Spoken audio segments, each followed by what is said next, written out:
आपसे मेरी गुजारिश की मां सरस्वती के चित्र के सामने दीप प्रज्वलित करके और कार्य की विधिवत शुरुआत करें। जोरदार तालियां श्रीमान कार्य के द्वारा मां सरस्वती के चित्र पर आप सबको माला पहना करके सम्मान करें, सत्कार करें।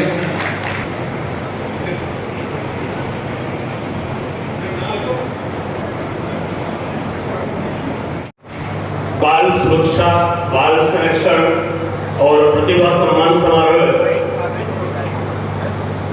कार्यक्रम में मुख्य अतिथि के रूप में विराजमान श्री प्रियंका कानूनगो जी, जो बाल अधिकार संरक्षण आयोग के राष्ट्रीय अध्यक्ष के रूप में अपना तीसरा कार्यकाल पूरा करने जा रहे हैं।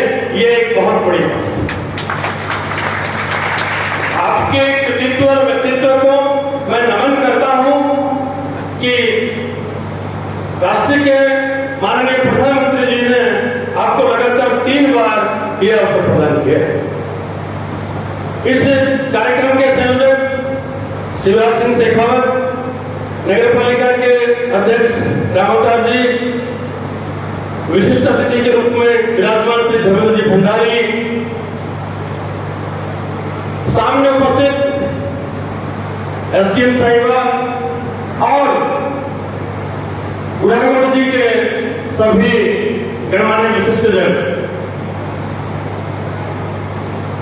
मैं कानूनगो साहब को बताना चाहूंगा, ये बुढ़ागढ़ जी वह स्थान है जिसने मातृशक्ति के प्रभाव को प्रमाणित करने के लिए बुढ़ा गांव के साथ गोड़ जी शब्द जो है वो जोड़ा, यानी मातृशक्ति के प्रति विशेष प्रभाव इस स्थान का रहा है। 1893 ईस्वी में स्वामी विवेकानंद जी जब खेतड़ी से माउंट आबू पधार रहे थे, एक रात्रि को उन्होंने भी यहां विश्राम किया। यह संतों की भूमि है और वर्तमान में शिक्षा के क्षेत्र में अभी तो तहसील मुख्यालय हो गया है, लेकिन पहले तो सिर्फ ग्राम पंचायत मुख्यालय था। फिर भी यहाँ 35-40 हजार विद्यार्थी अध्ययनरत है। ये एक बड़ी बात।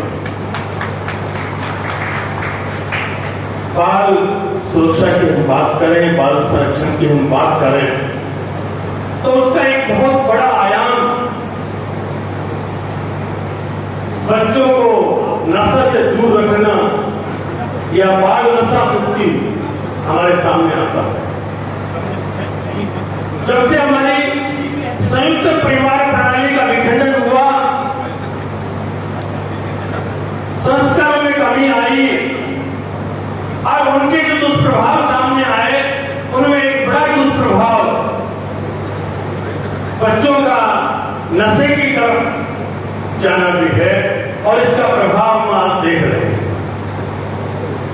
पिछले 10 वर्ष पहले हम सुनते थे उड़ता पंजाब, लेकिन अब इन दिनों उड़ता राजस्थान भी हमें सुनने को मिल रहा है। अभी 4 या 5 दिन पहले मुंबई पुलिस ने आकर के जोधपुर जिले में एक जगह एमडी ड्रग्स बनाने का कारखाना पकड़ा है और वो बड़ी मात्रा में वहां बन रहा है। तो ये अच्छे संकेत नहीं है। और ये जो जितने भी ड्रग्स बनते हैं अधिकांशतः बच्चों में ही जाते हैं। कोटा जो हमारा कोचिंग हब है, वहां हमारी युवा पीढ़ी और बच्चे उससे प्रभावित हो रहे हैं। अब थोड़ा थोड़ा प्रभाव सीकर को भी दिखाई देने लगा है। तो इस विषय पर हमें विचार करने की आवश्यकता है कि हमारे बच्चे नशे की तरफ यदि जा रहे हैं तो हम उन्हें कैसे रोकें। एक समय था जब प्रत्येक सकारात्मक और नकारात्मक पहलू पर समाज विचार करता था। आज समाज एक तरह से दायित्व मुक्त हो गया है और प्रत्येक कार्य के लिए वो सरकारों की तरफ देखता है कि सभी काम सरकार करे। जब तक ये प्रवृत्ति समाज में रहेगी तब तक समस्याओं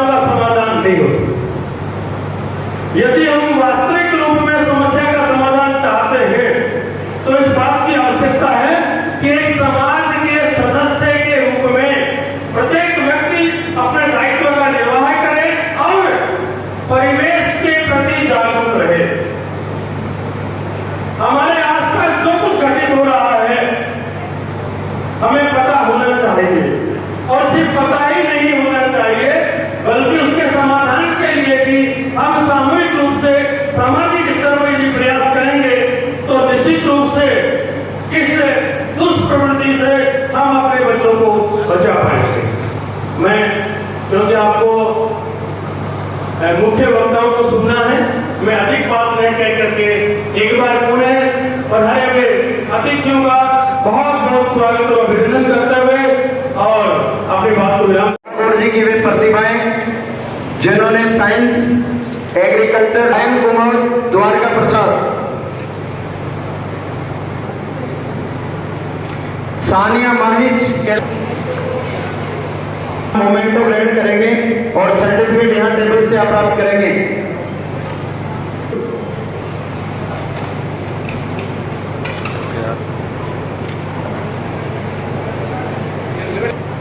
मैं जो नाम पुकार रहा हूं तुरंत अपने स्थान से आदित्य दादीज, सज्जन कुमार शर्मा, भाग्य लक्ष्मी राकेश कसवा, मोहित कुमार गुलजारीलाल, मोनिका सैनी, रेणुका चौधरी, नरेश कुमार ढाका की रानी, प्रिंस गोयल, शुभकरण टिटनवाड़, राहुल जांगीड़, सुरेश कुमार जांगीड़ रसूलपुर, दीपिका हरि सिंह टिटनवाड़, मीना कुमारी, दिनेश कुमार सैनी, सिमरन जांगीड़, रमेश कुमार जांगीड़ श्री कृष्ण नगर,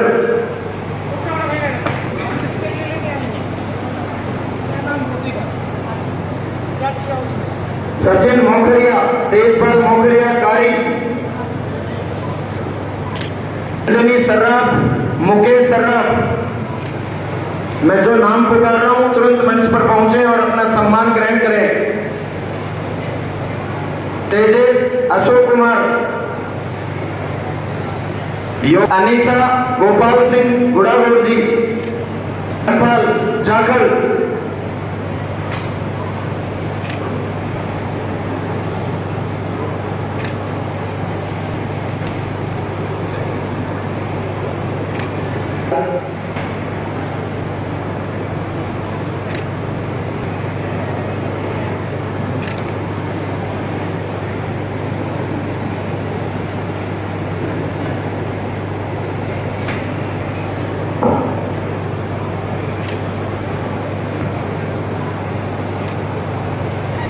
ओविसा सहीराम,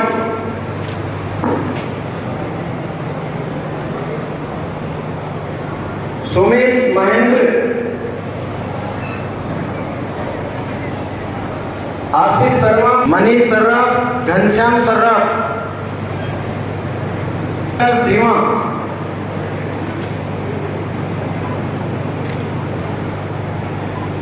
अंजलि यादव, ओमवीर सिंह, रितिका कंवर, महावीर सिंह, कटारिया, विद्याधर कटारिया, दशरथ सिंह,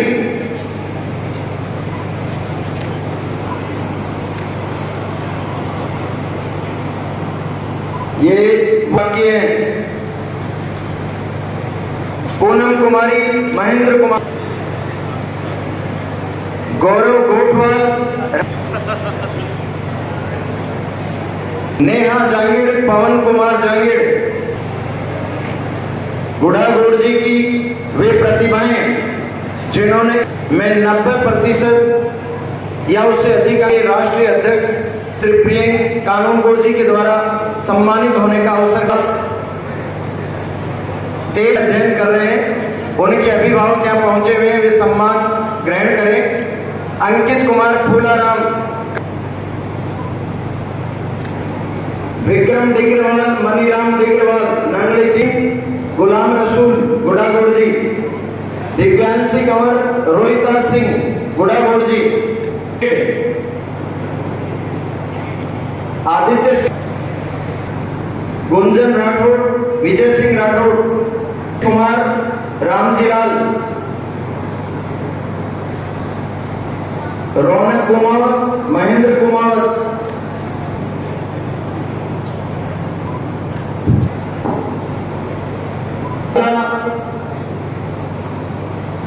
प्रकाश छात्रा टेगोर प्रीति महाविद्यालय की छात्रा 14 वर्षीय गुड़ागुड़ जी के प्रथम नागरिक, यहाँ के नगर पालिका के चेयरमैन आदरणीय नायकर जी, मानव अधिकार जन कल्याण फाउंडेशन के माध्यम से मुझे झुंझुनू की पावन धरती पर उपस्थित होने का अवसर देने वाले आदरणीय शिवराज सिंह जी, आदरणीय राजेंद्र सिंह जी, वीरपाल सिंह जी, रणवीर सिंह जी, प्रहलाद जी, विजेंद्र सिंह जी, यहाँ उपस्थित प्रशासन के नुमाइंदगी कर रहे अधिकारीगण, एसडीएम महोदया, वरीय अधिकारी, मेरे साथ दिल्ली से पधारे श्री धर्मेंद्र भंडारी जी, यहाँ उपस्थित छात्रगण, अभिभावकगण, नागरिक बंधुओं, माताओं, ये शिवराज जी जो है पिछले लगभग 1 साल से हर 15वें दिन फोन करते थे। वो जब दिल्ली आते थे उस दिन आयोग में आते थे तो धमक जाते थे, तो बोले कि एक बार तारीख तय करिए, आपको मुझे यहाँ बुलाना है। और मेरा इतना मन था झुंझुनू आने के लिए।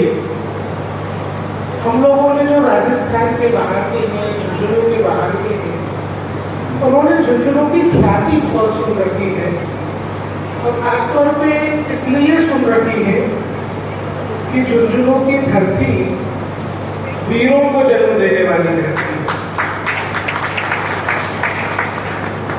हम लोगों को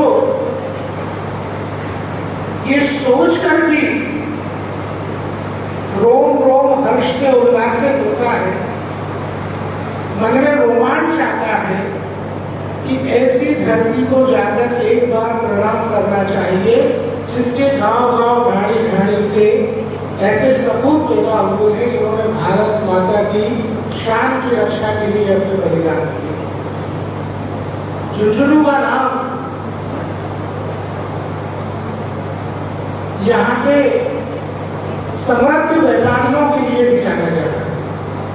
यहाँ से निकलकर सारे भारत में और दुनिया में न केवल समृद्धि और संपत्ति अर्जित कर रहे हैं, बल्कि वापस अपनी रूट्स को लौटा भी रहे हैं। अपनी जड़ों में उस समृद्धि की बूंदों को सिंचित करने का भी काम अपनी जड़ों को उस समृद्धि से कर रहे हैं। आज मुझे यहाँ पर बच्चों के संरक्षण के विभिन्न आयामों पर, चाहे जिसमें नशा भी शामिल है, बात करने के लिए आप लोगों ने आमंत्रित किया है। इतनी भरी गर्मी में दोपहर के समय आप लोग बैठे हुए हैं, खासतौर पे बच्चे। हम सभी लोग जब स्कूलों में, कॉलेजों में पढ़े हैं तो भाषण सुनने में बहुत ज्यादा इंटरेस्ट किसी का रहता नहीं है, खासतौर पर स्टूडेंट्स का रहता है क्या? अगर मना नहीं करोगे तो 2 घंटे बोलूंगा। भाषण सुनना है क्या? तो हम बातचीत करेंगे 5-10 मिनट। मेरे पास कुछ ऐसी जानकारियां होंगी जो आपको देना चाहिए, कुछ जानकारियां आपकी होंगी जो आपसे लेना चाहिए, वो मैं लेकर के जाऊंगा।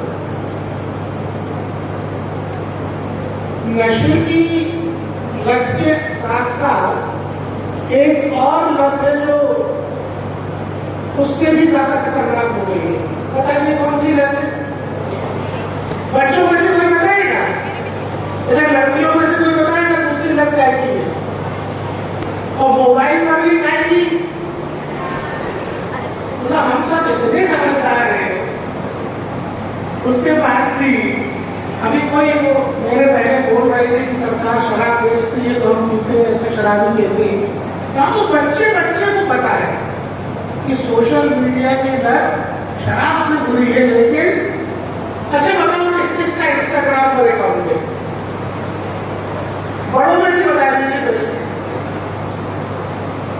बस। नहीं, ऐसा मत करिए। बाकी सब लोग जो है शर्मिंदा होंगे अगर केवल 2 ही लोग बात बताएंगे। फेसबुक पे कितने लोग हैं बताइए? बस 4 लोग।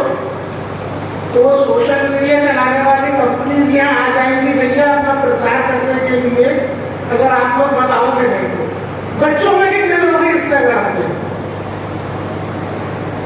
या बाकी इंस्टाग्राम पे नहीं है? अच्छा ये बताओ, इंस्टाग्राम पे प्रोफाइल को लॉक करके रखना चाहिए या ओपन रखना चाहिए? कोई भी आपको फ्रेंड रिक्वेस्ट भेज सके, कोई भी आपकी प्रोफाइल पढ़ सके, कोई भी आपका दोस्त बन सके, कोई भी आपको फॉलो कर सके, ऐसा ओपन एक्सेस होना चाहिए अपने अकाउंट का, या बंद होना चाहिए, ब्लॉक होना चाहिए? बताइए। तो ये सबको पता है तो अकाउंट में दोस्तों सबके हैं। मैं ये मान के चलता हूँ, मेरे पास जो सर्वेज है, मेरे पास जो रिसर्च रिपोर्ट्स है, कि मोबाइल इंस्ट्रूमेंट भले ही कम हो, लेकिन सोशल मीडिया पे उपस्थिति हम में से 70% के आसपास बच्चों की आज के तारीख में है जो शहरी क्षेत्र में रहते हैं। ग्रामीण क्षेत्र में इससे अछूता नहीं।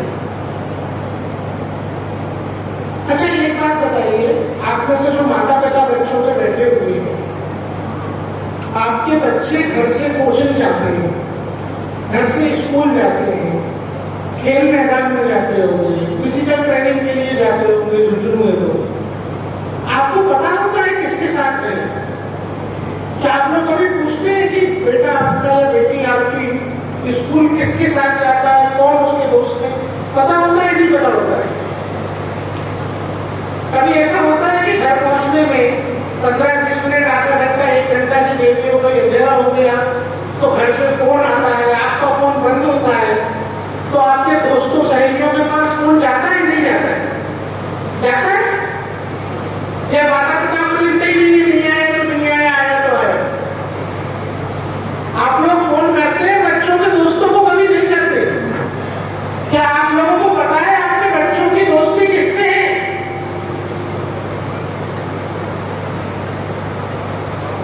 क्या सोशल मीडिया की दुनिया में आपको पता है कि आपके बच्चे किसके साथ संवाद कर रहे हैं, किससे दोस्ती रखे हुए हैं?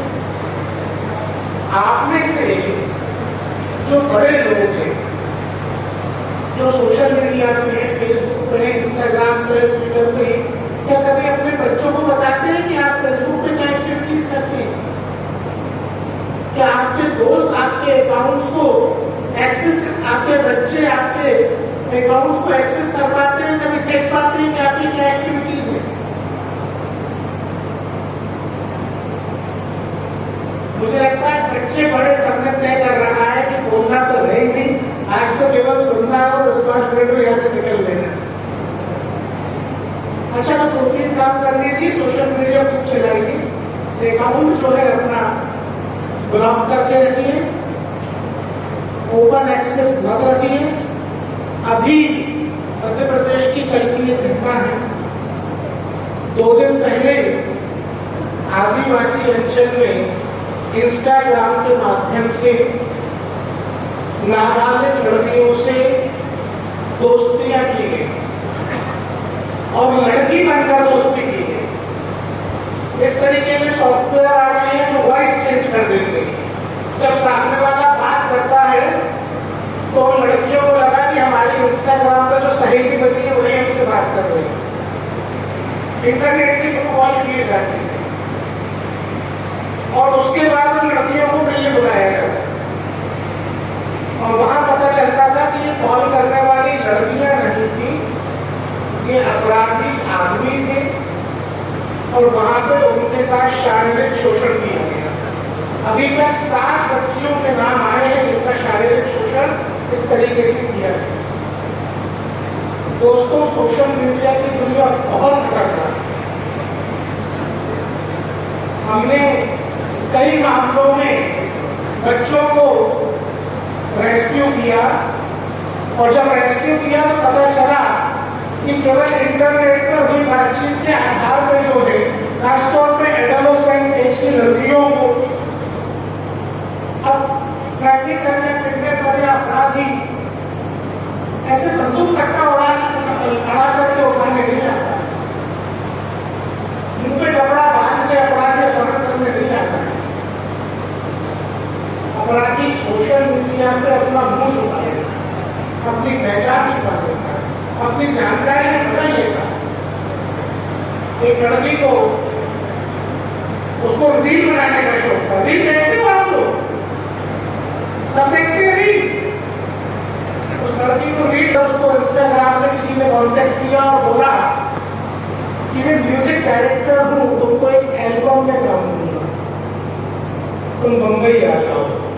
वो पश्चिम बंगाल की हावड़ा के पास किसी गांव की वो ट्रेन में बैठ गई उससे बातचीत करते करते।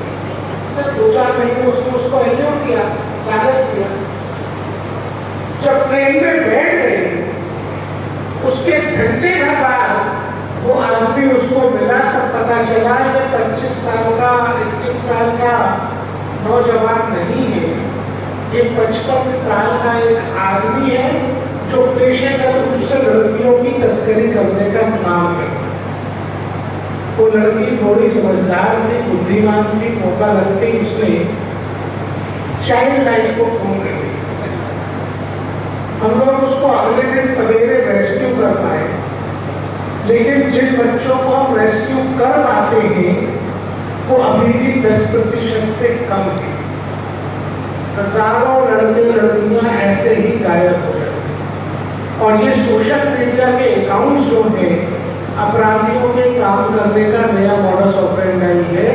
आप में से जो स्कूल संचालक है, जो कोचिंग संचालक है, वो इस बात पर बच्चों को सेंसिटाइज करने का काम जरूर करें।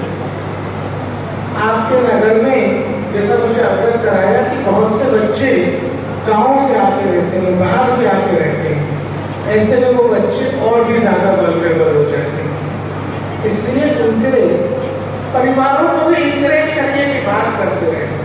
हमारे प्रधानमंत्री कहते हैं कि अपने बच्चों की मार्कशीट को, अपने बच्चों के रिपोर्ट कार्ड को अपना विजिटिंग कार्ड मत बनाएंगे।